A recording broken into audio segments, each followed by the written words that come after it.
देवशयनी एकादशी, जिसे आषाढ़ी एकादशी या पद्मा एकादशी भी कहा जाता है। ये एकादशी आषाढ़ महीने के शुक्ल पक्ष में आती है।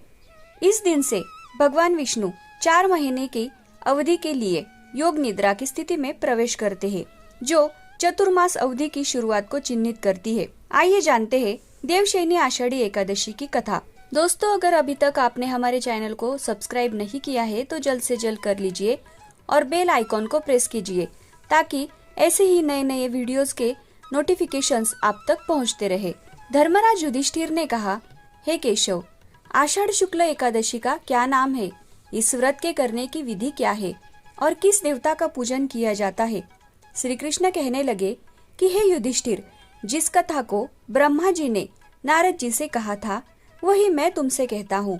एक समय नारद जी ने ब्रह्मा जी से यही प्रश्न किया था। तब ब्रह्मा जी ने उत्तर दिया कि हे नारद, तुमने कलियुगी जीवों के उद्धार के लिए बहुत उत्तम प्रश्न किया है, क्योंकि देवशयनी एकादशी का व्रत सब व्रतों में उत्तम है। इस व्रत के करने से समस्त पाप नष्ट हो जाते हैं और जो मनुष्य इस व्रत को नहीं करते वे नरकगामी होते हैं। इस व्रत के करने से भगवान विष्णु प्रसन्न होते हैं। इस एकादशी का नाम पद्मा है। अब मैं तुमसे एक पौराणिक कथा कहता हूँ, तुम मन लगाकर सुनो। सूर्यवंश में मानधाता नाम का एक चक्रवर्ती राजा है, जो सत्यवादी और महान प्रतापी था। वो अपनी प्रजा का पुत्र की भांति पालन किया करता था। उसकी सारी प्रजा धन धान्य से भरपूर और सुखी थी। उसके राज्य में कभी अकाल नहीं पड़ता था। एक समय उस राजा के राज्य में 3 वर्ष तक वर्षा नहीं हुई और अकाल पड़ गया। प्रजा अन्न की कमी के कारण अत्यंत दुखी हो गई।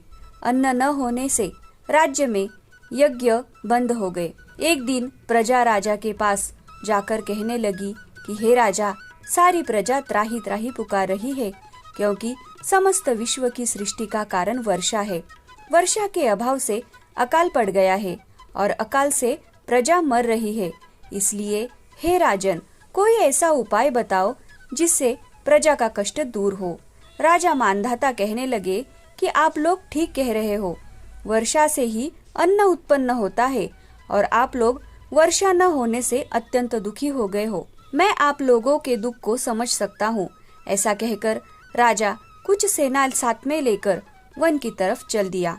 वो अनेक ऋषियों के आश्रम में भ्रमण करता हुआ अंत में ब्रह्मा जी के पुत्र अंगिरा ऋषि के आश्रम में पहुंचा। वहां राजा ने घोड़े से उतरकर अंगिरा ऋषि को प्रणाम किया। मुनि ने राजा को आशीर्वाद देकर कुशल क्षेम के पश्चात उनसे आश्रम में आने का कारण पूछा।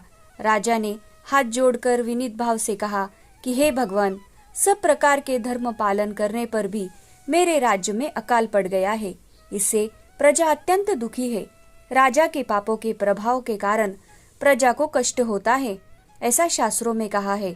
जब मैं धर्मानुसार राज्य करता हूँ तो मेरे राज्य में अकाल कैसे पड़ गया, इसके कारण का पता मुझे अभी तक नहीं चला। अब मैं आपके पास इसी संदेह को निवृत्त कराने के लिए आया हूँ। कृपा करके मेरे इस संदेह को दूर कीजिए। साथ ही प्रजा के कष्ट को दूर करने का कोई उपाय बताइए। इतनी बात सुनकर ऋषि कहने लगे कि हे राजन, ये सतयुग सब युगों में उत्तम है। इसमें धर्म को चारों चरण सम्मिलित है, अर्थात इस युग में धर्म की सबसे अधिक उन्नति है। लोग ब्रह्म की उपासना करते हैं और केवल ब्राह्मणों को ही वेद पढ़ने का अधिकार है।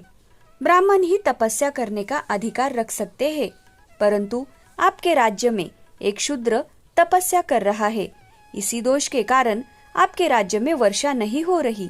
इसलिए यदि आप प्रजा का भला चाहते हो तो उस शूद्र का वध कर दो। इस पर राजा कहने लगा कि महाराज, मैं उस निरपराध तपस्या करने वाले शूद्र को किस तरह मार सकता हूँ? आप इस दोष से छूटने का कोई दूसरा उपाय तो बताइए। तब ऋषि कहने लगे कि हे राजन, यदि तुम अन्य उपाय जानना चाहते हो तो सुनो। आषाढ़ मास के शुक्ल पक्ष की पद्मा नाम की एकादशी का विधि पूर्वक व्रत करो। व्रत के प्रभाव से तुम्हारे राज्य में वर्षा होगी और प्रजा सुख प्राप्त करेगी, क्योंकि इस एकादशी का व्रत सब सिद्धियों को देने वाला है और समस्त उपद्रवों का नाश करने वाला है। इस एकादशी का व्रत तुम प्रजा, सेवक तथा मंत्रियों सहित करो। मुनि के इस वचन को सुनकर राजा अपने नगर को वापस आया और उसने विधि पूर्वक पद्मा एकादशी का व्रत किया। उस व्रत के प्रभाव से वर्षा हुई और प्रजा को सुख पहुंच गया। अतः इस मास की एकादशी का व्रत सब मनुष्यों को करना चाहिए। ये व्रत इस लोक में भोग और परलोक में मुक्ति को देने वाला है। इस कथा को पढ़ने और सुनने से मनुष्य के समस्त पापों का नाश होता है। ब्रह्मवैवर्त पुराण में देवशयनी एकादशी के विशेष महात्म्य का वर्णन किया गया है। इस व्रत से प्राणी की समस्त मनोकामनाएं पूर्ण होती है और व्रत करने से सारे पाप नष्ट हो जाते हैं। यदि व्यक्ति चतुर्मास का पालन विधि पूर्वक करे तो महाफल प्राप्त होता है। तो ये थी देवशयनी आषाढ़ी एकादशी व्रत की कथा।